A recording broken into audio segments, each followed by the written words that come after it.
PWD नोकर भरती घोटाळ्या वेल्यान परत एकदा बोवाळ घालीत विजय सरदेसायान विधानसभेन खवदळ घातलो.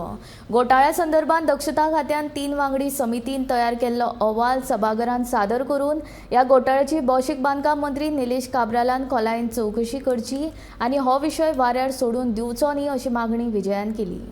Take money to give somebody a job, you start the corruption from there. So I expect Mr. Nilesh Kabral not to do this, not to take money when it comes to giving jobs.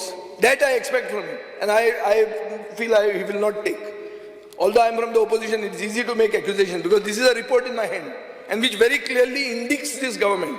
But I believe Speaker sir, तितले तो करचो ना, तो श्राप घेवचो ना आनी कितें करत तो पूण हें करचो ना अशें म्हाका दिसता.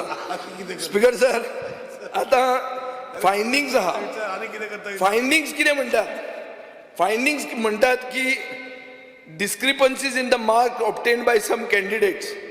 Most of the candidates in the selected candidates in a particular post have secured very high marks.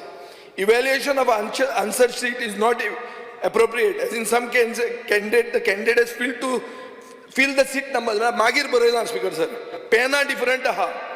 Signature appended on the attendance sheet in examination and signatures on OMR sheets are mismatching. Or report सांगता speaker sir, reserve vacancies in SC category are not there.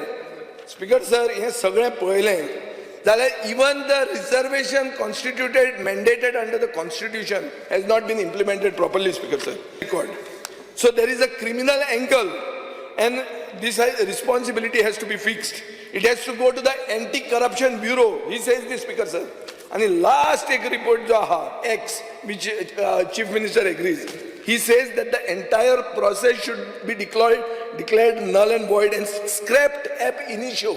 Speaker sir, आणि engineering college आणि polytechnic पणजे हांकां आनी परते घेवं नाका म्हणटे तांकां ब्लॅक लिस्ट केल्ले आहा स्पीकर सर. सो हे हांव सगळें सांगतकर हांव इतलेंच सांगूंक सोदतां की डोंट लेट हिस्ट्री रिपीट.